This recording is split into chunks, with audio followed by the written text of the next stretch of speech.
Transmitter device activated. Coordinates set for Earth 2. Hey everyone, welcome to the Earth 2 podcast, your weekly exploration of the DC Comics multiverse and the legacy of their Golden Age characters through the Silver and the Bronze Ages of comics. I'm Peter Watson.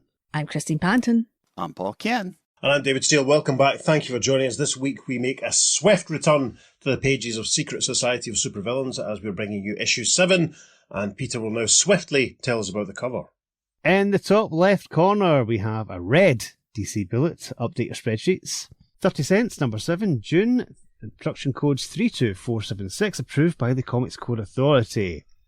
There is a header above Secret Society of Super-Villians, which says, Who?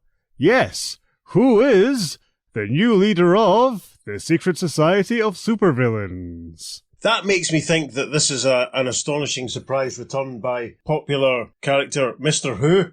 But which one? We'll have to read and see. Listeners, check out our Mr. Who episode for that. Now, there is a terrifying scene on the cover. We have, apparently, Superman lying, decked on the ground.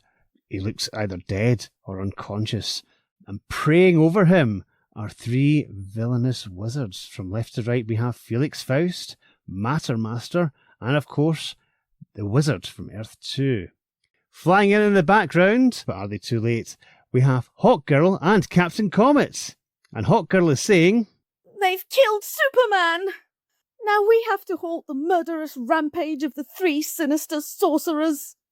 Yep, it's a bit tricky. It's a bit, it's not quite a Defenders 39 scenario, but it's quite manipulative. What I like here is, looking at the logo, there's a sense of flames sort of flickering across Super-Villians. Yeah, it's very cool. I like that enormously. Mm-hmm. And I also like the use of the Superman logo on the cover here. That's very, very Yes, effective. they've killed Superman logo, says Hawkgirl. Registered trademark. Yes, I do like this cover. I like the sort of golden aura that surrounds the 3 wizards, and the sort of golden aura it almost looks the way like the powers have all joined together to strike Supes. Either that or they've all had ready brek for breakfast. Yes. It's very interesting. So yes, published on the 1st of February 1977. We shall jump in now. Obviously, last week, issue 6 finished with Copperhead arriving back on the scene to greet Wizard and Funky Flashman, and a silhouetted form made himself, available?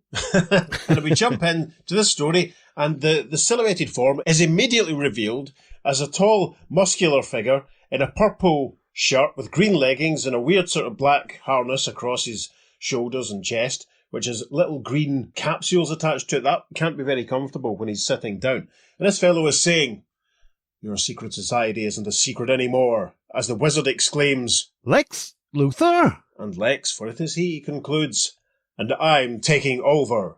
Captions and credits and stuff kick in. Yes, Luthor, the most brilliant criminal scientist in the history of the world, insanely driven on by one task, to utterly destroy his arch-foe, Superman.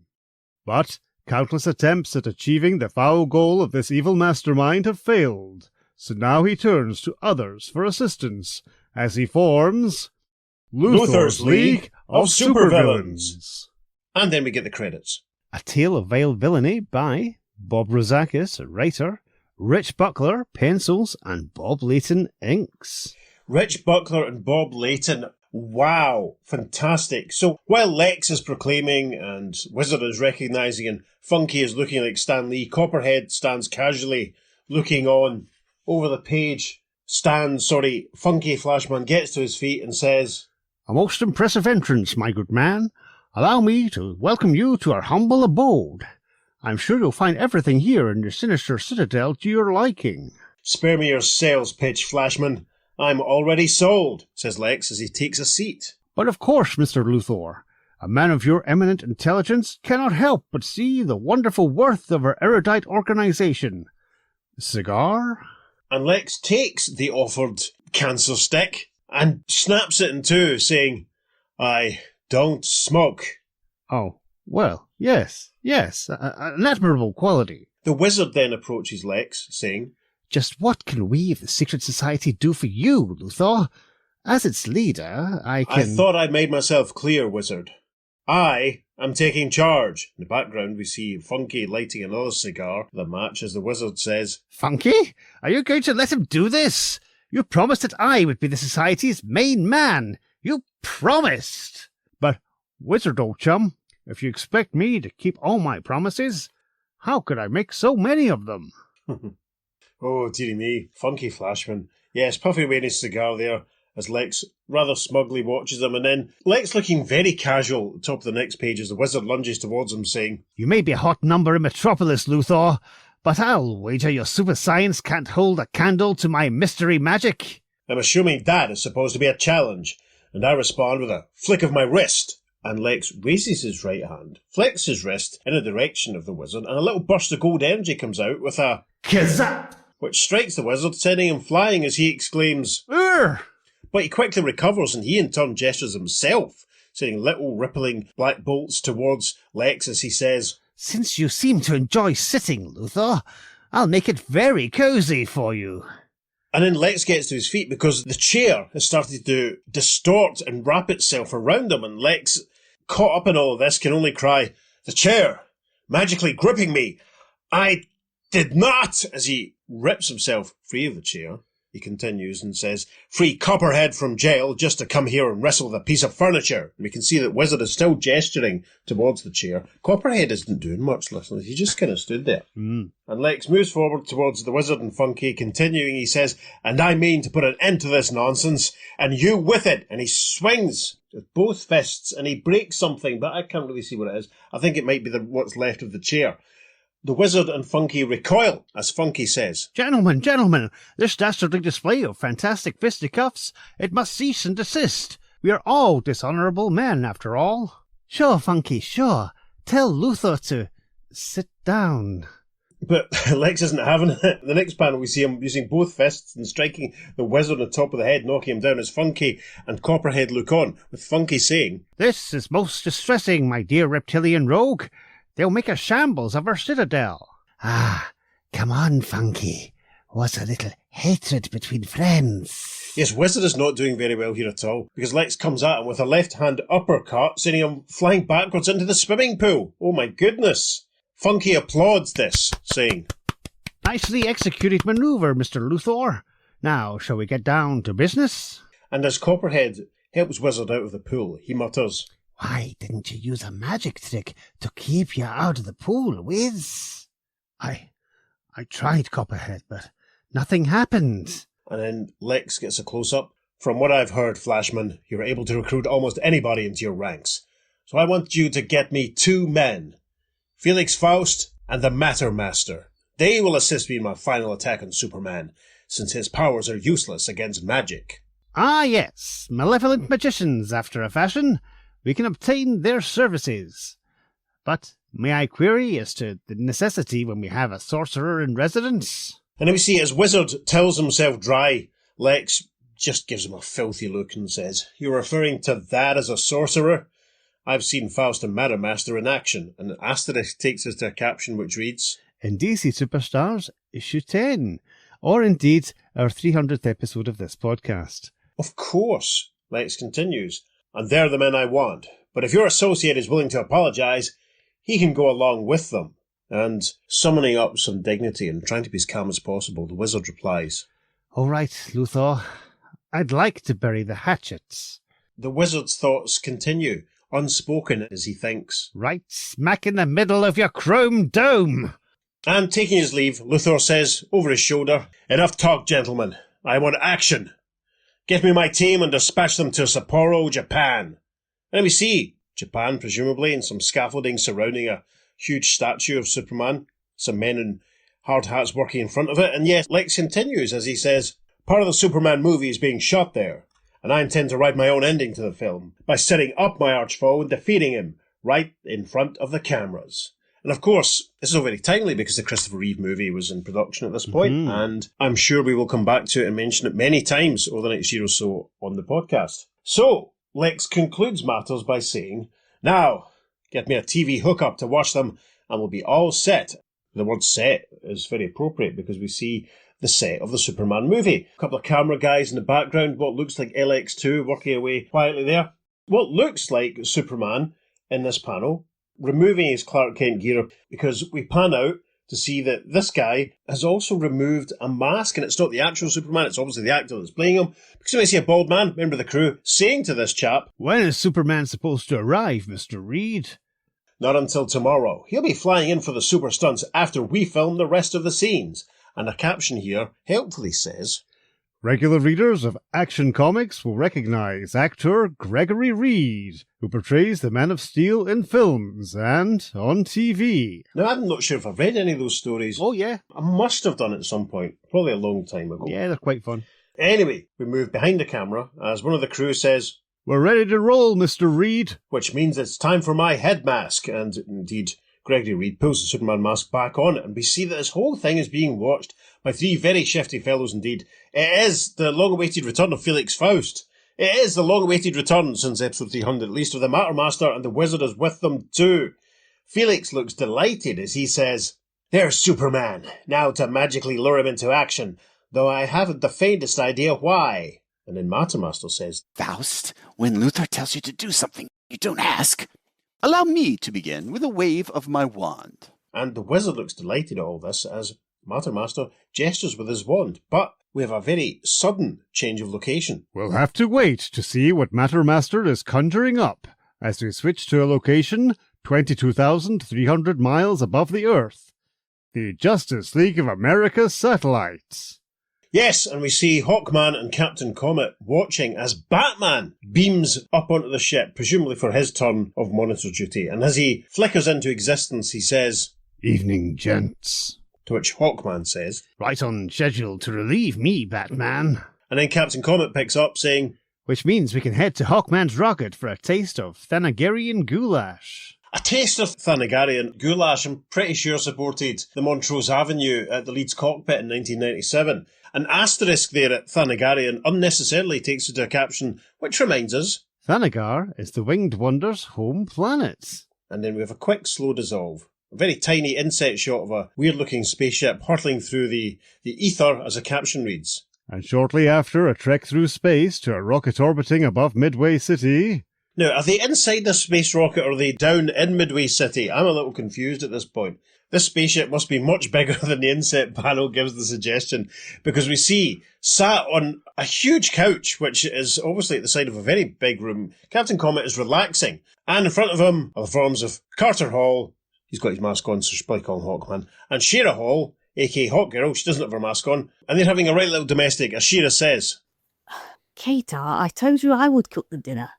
Shiera, dearest, I promised Captain Comet a Thanagarian delicacy, and you must agree that I am the culinary master of this household.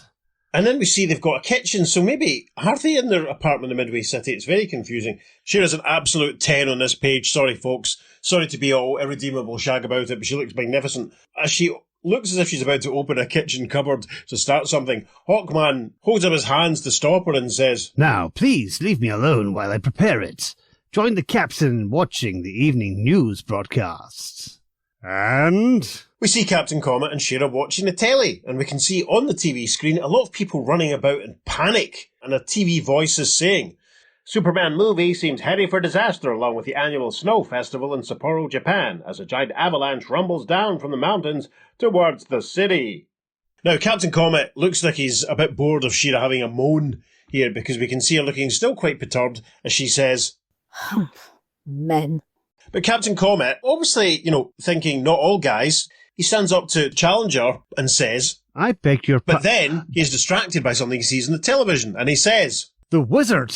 I'll bet dollars to dwarf stars that means the secret society somehow caused that avalanche." yes, we see on the screen the wizard looking very happy as he stands behind a couple of people who are looking up at all the snow that's plummeting down towards them. Over the page, we see Shira and Captain Comet moving forward as Captain Comet cries, "Sorry I can't stay for dinner, but I've made a personal vow not to rest until all my former compatriots are back in prison, and I mean to keep that vow." and the absolute knockout is Shira Hall tries to stop him as she says, Wait! I'll go with you. Katar will be busy cooking for at least an hour. and Captain Comet very responsibly switches off the television as he says, "We can capture the wizard and be back before chow time." and then we cut to outer space and we see, yes, this domestic scene was taking part in this TARDIS-like little yellow and green rocket. We see Comet and Hawkgirl flying down towards the Earth with Comet saying, Hawkgirl, you're a most exceptional woman. On the contrary, I'm just pinch-hitting for my husband, as you Earthmen would say. And so, enclosed in a bubble of air held in place by Captain Comet's mental powers, the pair cross the void to Japan. Ahead of them, at their destination... Yes, we see that things are kicking off on the Superman set. The three wizards, Master, Felix, and the wizard himself, are standing watching just some general punters trying to dodge out the way of the snow and rocks. We also see that Gregory Reed is still on set and watching, and the three wizards are wondering what's going on. They're obviously expecting something to happen because the wizard says, I don't understand. Why hasn't Superman flown into action? and Matter Master says, Perhaps he's using his supervision to slowly evaporate the avalanche? and then Felix says, Nonetheless, orders are to get him moving, which I intend to do now. And then he gestures and, I'm going to kill him. He says, Lobax, Vromb, and Vinbingborgen! Create double doom, a two-headed dragon! A dragon? Yes, more than enough to stir a superhero into action. Yes, it is an enormous double-headed dragon with a huge coiling tail. One head has red eyes, one head has blue eyes and seems to be breathing blue fire. We can see a few passers-by looking at it in fear, and even Felix doesn't look too comfortable. Wizards and Matter Master looking around, but then we see, flying in from the top of the page, Captain Comet and Hawkgirl, and they've been spotted too because the wizard says, Look, up in the sky. It's a bird. and as our two heroes descend, the wizards continue to squabble, That's no bird, fool. That's Hawkgirl. and the accursed Captain Comet. Yes, we see members of the public looking astonished to see the two heroes. Then we cut back to the Sinister Citadel and see that Lex and Funky are watching on a TV screen. Lex isn't happy. He says, What kind of sham is this? Where's Superman? Remain relaxed, friend Lex. The magician's criminal conjurings will lure him into action immediately. They'd better, says Lex. We cut back to Japan as Captain Comet and Hawkgirl fly towards the dragon, with Cap saying, Dragons never evolved naturally. This big fellow must have been magically spawned. There's a great shot now of Hawkgirl battering one of the dragon heads with her mace, with her fantastic Swat! sound effect, as she says, Well, whoever summoned you up, it's time to put out your fire. Great shot then as Hawkgirl twists above the dragon. We see that the one with red eyes is breathing red fire. And it's caught her weapon as she says, Melting my mace? And almost roasting me? Captain Comet says at this point, The wizard's not that powerful. There must be other magicians working with him. We are continuing the fifth page following and pass a very interesting full-page house ad, which reads, February is the second month and it means the second issue of Jonah Hex, the second appearance of Black Lightning, the second Scalp Hunter story in Weird Western Tales, and the second set of the first two DC Dollar comics. We see Superman Family 181 and House of Mystery 252. All very good. Over the page, Captain Comet punches at the blue-eyed dragon, saying, As some of the cleverer superheroes would say, this should put you on ice. But the dragon retaliates, scooshing freezing cold water at him in the next panel with an astonishing Whoosh! sound effect, which traps Captain Comet in a block of ice, and he starts to plummet, thinking, Frozen solid. Only one way to get out of this deep freeze. I'll use his brother's quick thaw. Yes, and he somehow manages to direct himself into the path of the flame of the red-eyed dragon. The flames burning out of its mouth melt the ice, freeing Captain Comet. Thank goodness. Hawkgirl is trying to make some use of what she's got left of her weapon as she flies round thinking, Not much of this mace left, but maybe I can use it anyway. fantastic work from Hawkgirl here. She flies up and rams the staff of her mace into the mouth of the red-eyed dragon, thinking, I've seen Earthmen do this to dinosaurs in their motion pictures, except they usually use tree trunks. but oh dear, it doesn't work. Oh, that was that was a short-lived triumph. Poor Hawkgirl. Because the dragon basically opens its mouth wider and the mace handle falls out with a very amusing... She-Ra flies away thinking, So much for the realism of movies. Captain Comet has a plan now. He's swinging round in the air, circling around the blue-eyed dragon as he calls to his pal. Hawkgirl, start flying in a circle, like this. And they do. They start looping around the two dragons who, of course, try to follow them. And then we see that they've managed to twist themselves together and are blasting each other in the face with their respective hot and cold flames. As Captain Comet proudly says, Now they can do each other in. we cut back to the Sinister Citadel. A furious Lex is saying, "Is that it? Is that all those incompetents are going to do? Master magicians? Ha!" He does not look happy. Gets to his feet as Funky says, Calm yourself, my good man. You must learn to tolerate the trivialities of your compatriots. "Compatriots? What have I got in common with any of you?" Why, Lex, we both agree. And astonishingly, and watch out for these panels in the socials, listeners, Funky then removes his his beard and his hair to show that he's wearing a wig and the beard is false. An astonished Lex can only look on as Funky concludes. That bald is beautiful. "Good Lord," says Lex. "Oh my goodness." Well, bald is beautiful, isn't it, listeners? Right, and if you disagree with me. There's a quick, slow dissolve. And on the other side of the globe... We're back in Japan. The three wizards are watching as the wizard from Earth 2 says, Can't understand it. Superman's letting those two do all the work. I'll put him right in the middle of the action. and he gestures and says, Presto! Thus, magically... And we're back with poor Gregory, still in his Superman costume, still with his mask on, and a volcano has appeared beneath his feet. He can only cry, "What the?" And Felix Faust says in the next panel, "A tiny volcano?" To which the wizard says, That's funny. I was shooting for one a bit larger. Matter Master waves his wand in the next panel saying, Allow me to add the needed dimensions. and Felix gestures with both hands, two bursts of pink energy coming out of them, flying forward as he says, "While I make a fitting addition to this snow festival, Drazid's Vorten Asdervis, turn the lava all to ice." And indeed, the volcano has grown to a massive size, and all the stuff bursting out the top has changed from lava to ice. Gregory Reed speaks for us all when he says, "This is preposterous!" And indeed, we see whole chunks of ice and great sharp shards flying all over the place. This is not safe. Hawkgirl swoops in at this point, lifting Gregory off the ground. She says, Need an assist, Superman. "But I'm not!" I know. And we cut back to Captain Comet flying down low over the ice cano, and I'm just gesturing with my hand to give you an idea what that movement might have been like. And he's thinking, I can mentally change these ice spheres to snow, enabling the crowds to get safely away. But the best way to stop this thing is to find its source. Which is something your partner in peril is about to do, Captain. and we cut back to Hawkgirl and Gregory. Hawkgirl is flying along. Gregory has his hand on her waist to keep him aloft, and he's saying, "Hawkgirl, I may not be a real superhero, but I know a supervillain when I see one. And those three aren't part of our movie cast," obviously gesturing at the three mysticals. That's calling them Superman. One of that trio's my old foe, Matter Master. And Gregory and Hawkgirl drop to the ground in front of the three mystics, as Matter Master says, Hawkgirl and Superman. Felix gets a up-the-nose close-up at the top of the next page as he says, "I'll magically drain Superman's powers. Pregozi, Gast, and Crimenze! Take the Man of Steel's powers away!" And he gestures in the direction of Gregory. Hawkgirl's been very quick off the mark. We see her wrenching Matter Master's wand out of his hand, as he can only lament, My wand!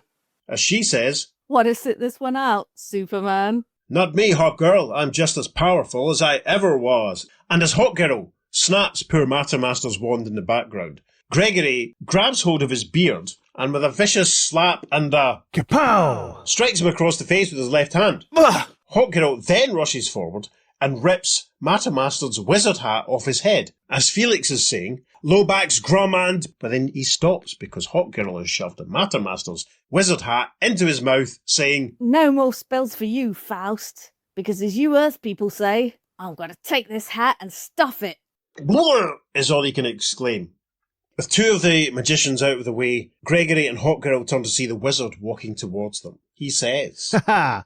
What threat is a powerless Superman to me? "You've got your foot in your mouth, wizard, so why not add both of mine?" And Gregory does a spectacular William Shatner-style dropkick. Keeping his right hand on the ground, he kicks up at the wizard with both feet, sending him flying backwards. Astonishing. And moments later... Felix is being secured with ropes by Hawkgirl, and Gregory is tying up Matter Master. He's pulled off his mask. Captain Comet flies down, saying, I figured I'd play cavalry to the rescue, but it appears you didn't need my assistance. and Gregory says in response, "No, Captain, this situation is all wrapped up." And we cut back to the Sinister Citadel where Lex is incandescent. I know the feeling as he cries, "Of all the utter incompetence! That wasn't even the real Superman they were battling! I've had too much of this idiocy and this secret society." Pointing at Funky, he says, "I'll make sure you never con anyone again, Flashman." Now hold it, Lex. You picked that bunch. It was your own misjudgment which resulted in this flamboyant fiasco. And Copperhead tries to restrain Lex by wrapping himself around him and saying, So, why don't you just cool off and walk out of here, and we'll all forget you've ever been here? All right. Let me go before I release myself the hard way. We see Lex walking off, using some kind of concussion blast to blow open the door in front of him, and he's thinking, I'll get back at them another way. Soon as I get far enough away, I'll let the San Francisco police know what's going on up here. Clever, Lex, but two can play that game. And Funky's on the phone. We hear him saying, That's right, officer. Lex Luthor. He's leaving the Loman building right now. And then we cut back to Lex, who's reached the ground level, and he's put on a big trench coat to cover up his fetching purple and green gear as he thinks, a good master criminal never goes anywhere without a handy disguise.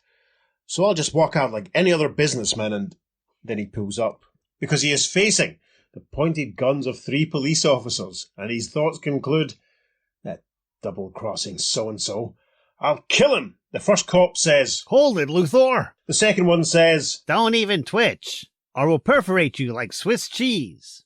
Then we cut back to Funky and Copperhead looking out the window, watching this going on. We see Lex being led towards a police car, and Funky says, Poor Lex. What a blow to his public image, being captured by a police department regular. They'll never believe anything he tells them about us. And then we notice that the desktop telephone is ringing. Nice old rotary style. Fantastic. As Funky goes to answer it, he says, A shame we lost the wizard in this escapade. And he picks up the phone. And guess who's on the end of the line? I am not lost, Funky. Merely out of town for the moment, and you'll be seeing me soon. Wizard? How? No, never mind.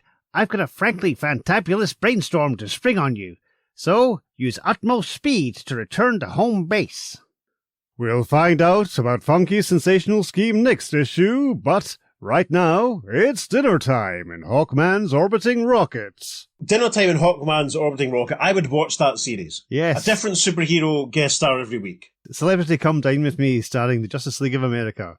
And maybe the Legion of Superheroes and the Challengers of the Unknown. Imagine all the different Legionnaires bringing cuisine from Bral or Bismol or anywhere, wherever it is the twins come from. I can't remember. I'm totally drying. It's been so long since I read a Legion story. That's awful. Anyway, Captain Comet and Hawkgirl are watching their own triumph on television as Hawkman walks in saying, Dinner's ready, and it didn't take that long at all.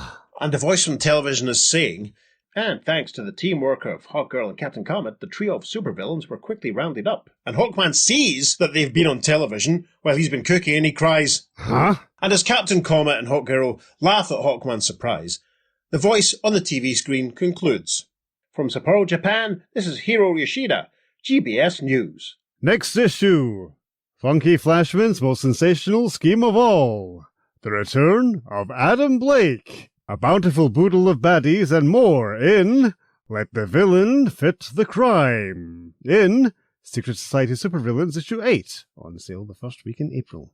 Well, that was great fun, wasn't it? That was terrific. Absolute nonsense. You know, we're only 2 issues away from issue 5 here at this point. And that's quite a curveball away from the end of the world Armageddon scenario that we had in that one, isn't it? Yes. This is the light-hearted mid-season finale directed by a member of the cast comedy episode, really, isn't it? Yes. A fun runaround, partial reset, completely disposable, with a special guest star. Yes. Lex Luthor turning up. Lex Luthor, for such an intelligent man, he doesn't understand how movies are made. Yes. Either that, or he got his dates wrong as to when Superman was turning up to do his filming. Yeah. I just love the fact that Lex thought, yeah, we'll get these 3 magicians, this is going to be fine. Mm-hmm. And they did okay. I mean, conjure up the dinosaur and all that sort of stuff and making a volcano happen. Mm-hmm. I don't think Lex was expecting to be beaten by Captain Comet and Hawkgirl. So the best thing this whole issue was It's flagged up at the start as Lex's League of Supervillains, but it just goes completely wrong. I mean, him being in a cliffhanger last week, him turning up at the start here, you think, oh wow, it's a game changer. Yeah. Luthor has arrived, he's going to be the focus. Uh-huh. And no, he just cannot be bothered with them. It's amazing.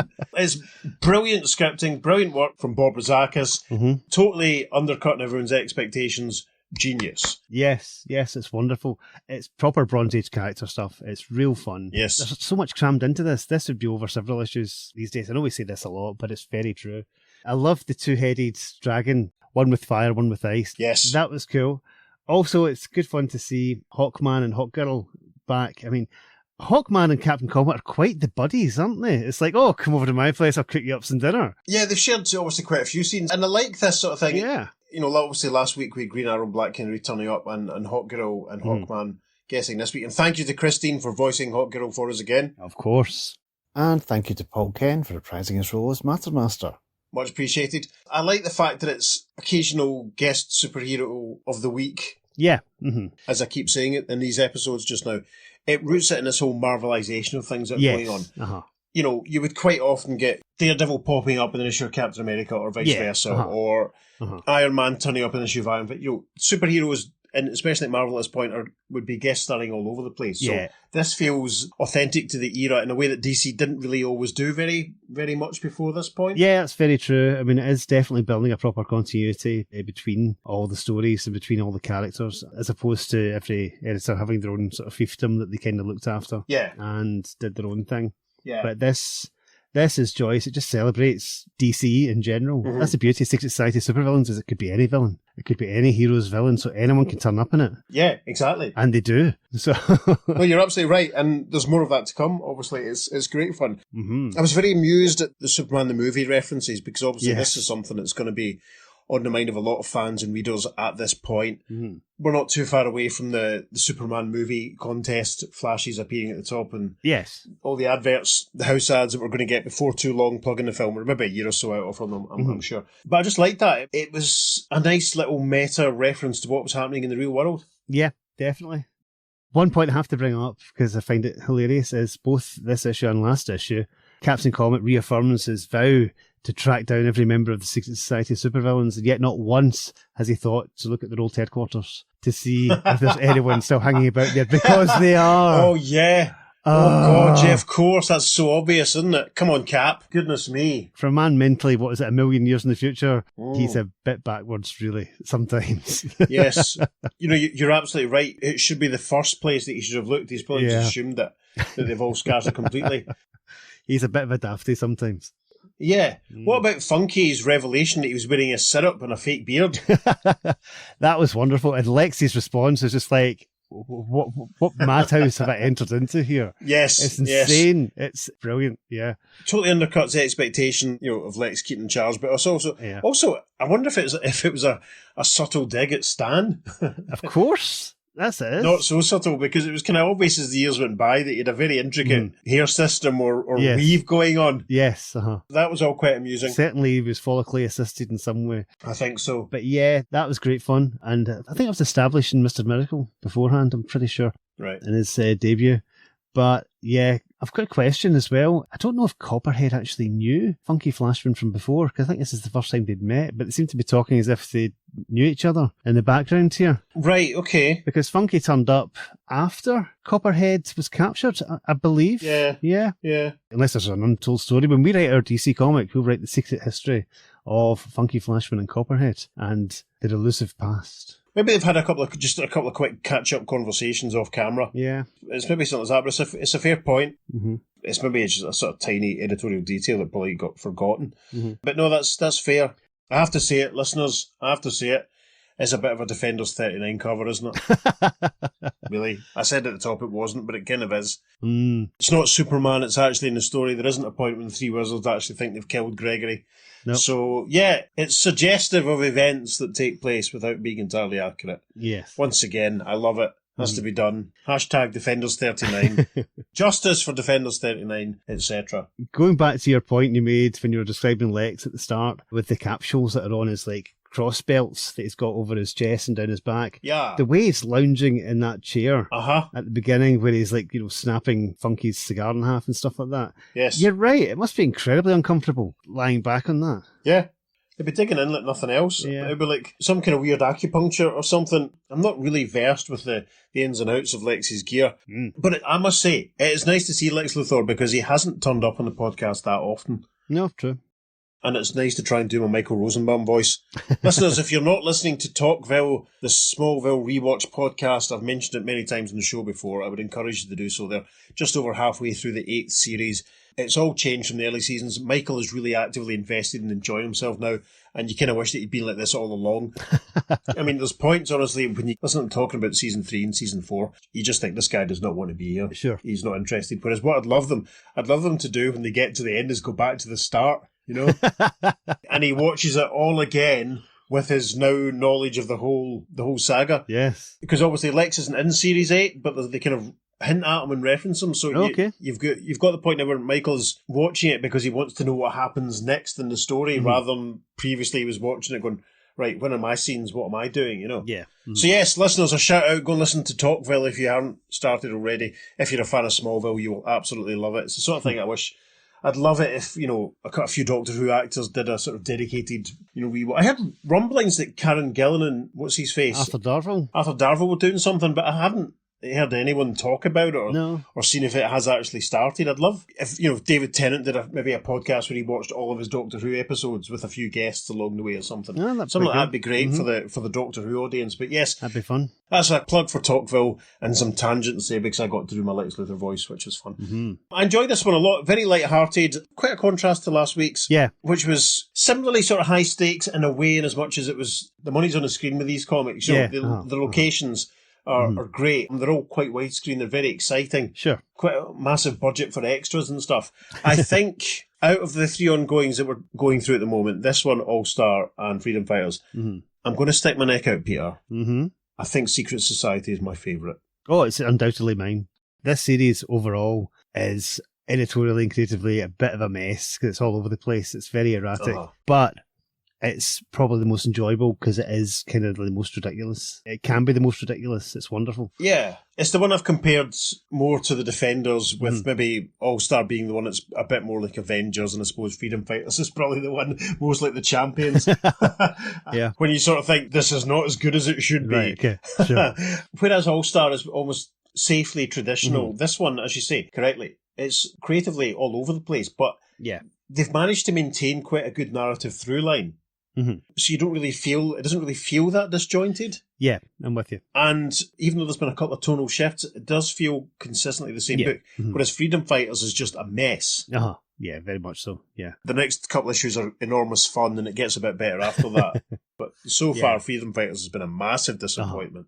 But yes, obviously we'll be returning to Freedom Fighters and All-Star Comics and indeed Secret Society before too long, but we're going to do a couple of other things for a few weeks before we get there. Indeed. Shall we jump to the letters? Yes, let's jump to issue 10 and The Sinister Citadel. And the first letter says, Dear Editor, I was very impressed with the Secret Society of Super-Villains issue 7. It was a well-written story with the action paced just right. The art was at its usual peak of perfection. I'm glad to see that even villains have their conflicts, as illustrated by the Luthor wizard fight. I still am in the dark about Funky Flashman's real motive. Captain Comet is fast becoming one of my all-time favourite crime fighters, but you need to develop his alter ego of Adam Blake more. That's a fair point. Lex Luthor was a good choice for guest villain, but I hope he isn't around too long, and it looks like he is not, because I feel the Secret Society should mainly feature lesser-known villains. Luthor and the Joker are perhaps the best-known villains at DC.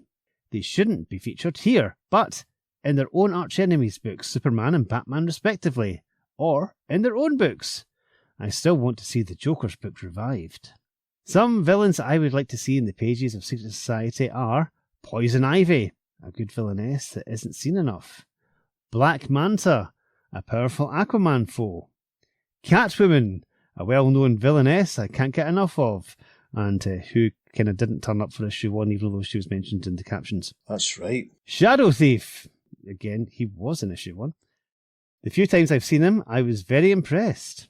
And Cheetah, a Wonder Woman foe I really like. Don't forget all the other great teams of villains, such as the Fatal Five, the Legion of Super-Villains, the Royal Flush Gang, and the Injustice Gang of the World. So says James F. Mills from Wadesboro, North Carolina. Editorial response reads, "You must be a real fan by now, James. Many of the requests you've made will see the light of day by the time you see your letter here. Poison Ivy is one of the villains appearing in next month's Secret Society of Super-Villains special, open brackets, see the last page of this issue's adventures. That's a little bit in the future for issue 10. And Black Manta was featured in the first issue of Aquaman's newly revived title. That was after, obviously, a little run in Adventure Comics. Mm-hmm. The Injustice Gang of the World did its thing in a recent All-Star Comics Justice Society adventure. And the Fatal Five has been plaguing the Legion of Superheroes anew. Whether or not any of these teams or individual members ever join and or tangle with the SSOSV will be left up to the future. And now I'm wishing for a Secret Society of Supervillains versus Legion of Superheroes story. Oh, can you imagine? I'm imagining it right now. Or am I imagining it in 1,000 years' time? Rounding off the response to James here, Jack C. Harris says, "As to featuring only lesser-known villains, we have to disagree. The popularity of those villains you mentioned is the very reason we like to use them here. We'd feature some lesser-known villains in the same adventure, so in the future they wouldn't be lesser-known. JCH." The next letter. "Dear Editor, SSOSV was a very good issue. I suspected that Lex Luthor was your mystery villain after seeing him in the shadows at the end of number 6. Tossing in Hawkgirl was a good idea. You could almost call the book The Secret Society of Superheroines because of number 6's Black Canary appearance and now Hawkgirl. Why not use Batgirl or even Black Orchid? That would be amazing." Yes. Batgirl, of course, will appear elsewhere. "There's one thing I have a question about. In recent issues of Action Comics and in your SSOSV, you say that Superman actor Gregory Reed wears a mask to portray the Man of Steel. I thought he really looked like Superman because of a plastic surgery job. Please explain." Back to the issue. "I like the combination of the three sinister sorcerers, but what's happened to the wizard? His powers seem to be fading away. Funky's unveiling came as a surprise to me, but like he said, bold is beautiful. Before I close, could you tell me how to prepare Thanagarian goulash?" And that's from Chuck Miller, 1109 Grant Avenue, East Garrison, ALA. Editorial response. "Sorry, the recipe for that exotic dish is a family secret that Katar Hall is not about to reveal. Anyway, he's the only one who knows how to prepare it, with ingredients from the planet Thanagar, which are impossible to obtain here on Earth. We thought we'd surprise a few readers with Luthor's appearance. One reader was sure it was Cobra. But we thought everyone knew that Funky's really bald. It was clearly shown in Mr. Miracle issue 6, where the cunning con man made his first appearance. I thought so, I remembered rightly. As for Gregory Reed, we can only speculate that his plastic surgery has settled, making him resemble the Man of Steel less than he did before, making the mask and a little makeup necessary for the disguise. Christopher Reeve, our own Earth Superman actor, needs no plastic surgery or makeup. He already looks like a Kurt Swan drawing of the Krypton Colossus. JCH. Is that the first reference to Christopher Reeve via a comic book professional on the podcast? I believe it is. Yeah. There's another little paragraph here which we'll quickly read to you that says, "As we mentioned earlier, don't miss the exciting Secret Society of Supervillains special, which goes on sale in August, and don't miss the stunning changes that occur right here in number 11 when the Wizard returns and the Secret Society experiences a changing of the guard, but all of that lies in our future." It most certainly does. Now, you've heard the story. You've heard the reader's reaction of the time. You've heard our reactions. But listeners, what's your reaction to this fantabulous, as Funky would say, story? You can email us at theearth2podcast@gmail.com and tell us exactly what your thoughts are. Make sure you follow us on social media because we're putting up some lovely bonus material for this and, of course, every episode. On Facebook, Instagram and Blue Sky, we're at the Earth 2 Podcast, and on Twitter, we're at podcast_Earth2, and it is, of course, the number 2 for all of our socials. It certainly is. If you're enjoying what we're doing, please consider sharing any of our posts on the socials. Some of you are kind enough to do that for us regularly. Shout out to Paul from the DC Specialcast. And shout out to Ross Aitken at Stop Let's Team Up, because he always shares us too. Much appreciated, boys. We love you. And a shout out to Alan Palmer for his regular emails to us, commenting on every single episode. Thank you, Alan. It's much appreciated. I can't always respond to everyone, but be assured, we really enjoy receiving them, so thank you. Yes, maybe we'll do an entire episode one day when we read all of Alan's emails. That could be fun. Anyway, listeners, if you're feeling generous, please consider going to wherever it is you receive your podcast and give us a positive review. or going to our coffee page and buying Peter the price of a beverage, or buying the price of a comic, IDK. That'd be lovely. But in the meantime, go and start checking out the prices of Wonder Woman between the issues of 227, 228 to 240 odd. Just a little wink there, just like that's car, maybe. Will it be Wonder Woman next week, or will it be something else? There's only one way to find out. Join us in 7 days. On that bombshell, I've been Peter. And I've been David. Take care. We'll see you soon on the Earth 2 podcast. Transmatter Cube activated. Return coordinates set for Earth Prime. We cut back to the Sinister Citadel. A furious Rex. There's a Freudian slip. Got Tyler on the brain. I remember when I created the Earth 2 podcast.